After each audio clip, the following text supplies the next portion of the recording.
Right now at 6, Colorado's about to have a new tool under its belt. This helicopter can be used for initial attack, where it can take firefighters out, drop them off to start creating the fire line. As more fires burn across our state, a converted Black Hawk will help provide a quicker response. A helicopter can be up in the air in a matter of moments once it's filled with firefighters and water.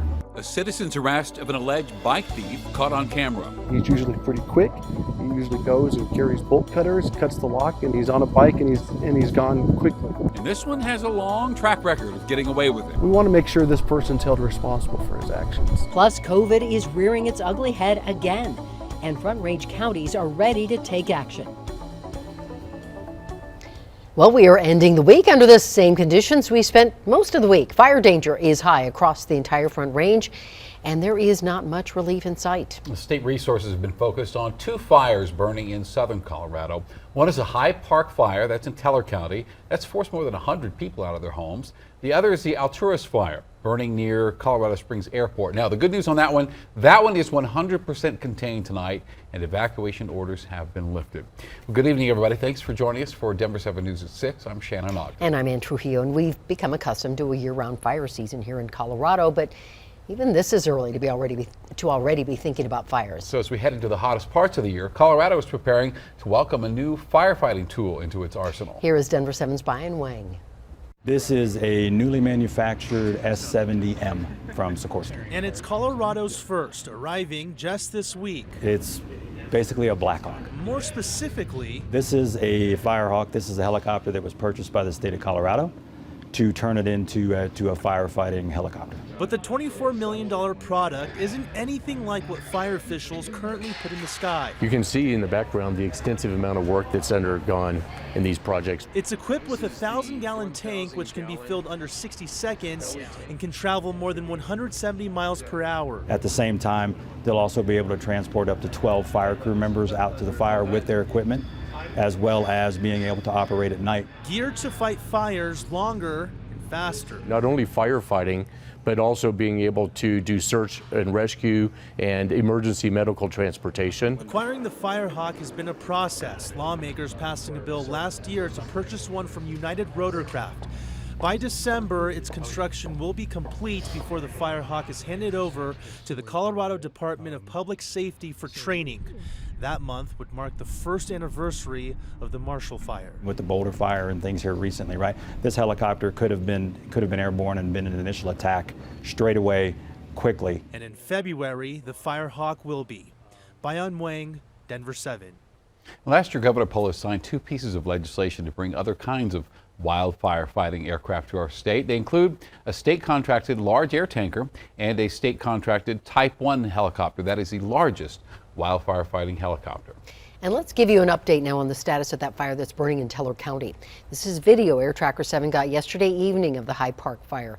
846 acres are burning, and this fire is 0% contained. This is just west of Cripple Creek. In total, 42 homes have been evacuated. And Devin Stone has lived in the area for 2 years and had to evacuate herself and her 30 horses. I started loading horses and phone calls started coming in, and people in the area started bringing horses and trailers, and so we started loading up, and I just started sending horses off wherever I could. It's really scary, we still have, we've put a lot of work into the property that we got down there. Now, as of this morning, no structures have been lost. There is an evacuation center at Cripple Creek High School. And Chief Meteorologist Mike Nelson will join us in about 15 minutes to talk about when we might see some much needed rain. Ohio Valley Ranch in Boulder County will reopen next month. Now, half of that park has been closed since the Cowwood fire in 2020. Air Tracker 7 flew over the area where 10,000 acres burned. The fire destroyed 26 structures. The north half of the park reopened in December. The south half will open in June 16th. The mother of Jerry Judy's 1-month-old child has asked an Arapahoe County judge to dismiss the case against the Broncos wide receiver who was arrested yesterday for putting the woman's wallet, baby formula, and medical paperwork in his car and locking it. Now, she says she did not feel threatened by Judy and just wanted deputies to monitor the situation. There was never any physical contact. Judy was arrested for second-degree criminal tampering with a domestic violence enhancer. And today, Broncos head coach Nathaniel Hackett said he met with Judy after he was released from jail, and Hackett says they're ready to move forward. We'll, look into all that kind of stuff and make sure we do all the right stuff. We're here to support him and move on from this and get ready to get better on Monday. Judy was released on a personal recognizance bond, and he will appear in court again on May 31st. Bike thefts happen all over the Front Range, and we rarely ever see anyone arrested for them. So the picture here behind me shows employees at the Stanley Marketplace in Aurora taking down a man believed to have stolen more than 100 bicycles in the metro. Denver 7's Patrick Perez walks us through how all this went down. Great outcome to what we've been investigating for months. That's 27-year-old Alex Jackson you see on the ground there, being apprehended by 3 men, none of whom are cops. And my instinct was just run like hell, so that's what I did. Rami Roseo says she ran after Jackson last Thursday after an employee of hers caught him stealing a bike at Stanley Marketplace in Aurora. As recent as like 4 days before that, 2 of our employees had had their bikes stolen. So it was top of mind for everybody. As Rami chased Jackson, he struggled to get on the bike and started leaving critical evidence behind. He sort of turned and twisted a little bit, dropped his backpack, dropped the bolt cutters, which I picked both of them up and said, what are you going to do now? I've got your backpack. That's when eventually several other people were able to grab Jackson and throw him to the ground. They kept him there until security and police arrived. I mean, it takes a village. It wasn't just one person that made it happen. It was all of us. Turns out Jackson isn't just wanted for stealing one bike. Aurora police believe he may be responsible for the theft of more than 100 other bikes in the area. He's usually pretty quick. He usually goes and carries bolt cutters, cuts the lock, and he's on a bike and he's gone quickly. Jackson was known to police for months, but they had not been able to identify him. Agent Matthew Longshore is just thankful he's been caught regardless of how it happened. We're very thankful for the astute community members that saw this happening. Were able to chase this guy down and safely hold him until we were able to quickly get there. For bicyclists like Carl, it means having one less person to worry about, at least for now. People need to be aware, and hopefully people will feel lousy about being thieves of bikes because they're such great transportation and recreation. Since that arrest last week, multiple people have come forward saying that their bike was also stolen from this area. If yours was too and you have not reported it to police, make sure you do so. Jackson is facing a larceny charge, but that could soon change once he's officially connected to more of these cases. He also has an outstanding warrant for trespassing. In Aurora, I'm Patrick Perez, Denver 7. To prevent theft, or at least slow down the thieves, Aurora police recommend you have a thick cage lock that's harder for criminals to cut than with just a pair of bolt cutters. COVID cases are rising once again in our state, though state officials say it is a slow rise.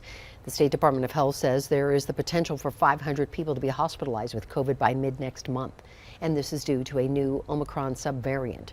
Denver, Boulder, and Mineral counties are now in the yellow level on the CDC's COVID-19 data tracker. The CDC says in that level, those at high risk of infection should wear a mask in public settings. Statewide, more than 1,800 new cases of COVID were reported today. And right now on the denverchannel.com, we have a breakdown of what level yellow means and how you can better protect yourself. Xcel Energy could pass costs on to customers from a 2021 winter storm when temperatures plunged below zero from Colorado to Texas.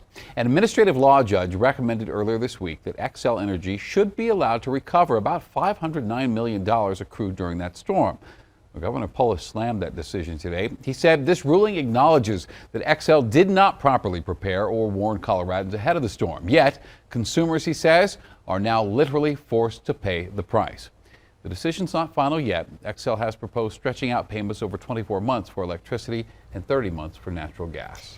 We want to say a big welcome home to 300 Colorado Air National Guard members who returned to Buckley Space Force Base today from deployment.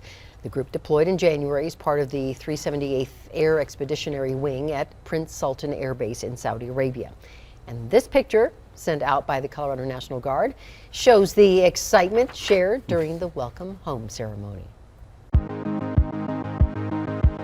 A Colorado woman isn't letting cancer hold her down. Cancer is depressing enough. At least I can add a little bit of humor or glamour. And she's lifting others up in the process. Making myself available digitally has made me connect with so many other women going down a breast cancer journey. Just a perfect day today in the 70s. We have 80s coming up for the weekend. Plus, Broncos rookies enter minicamp, and the Avs now know who's their second round opponent. Denver 7 Sports is next.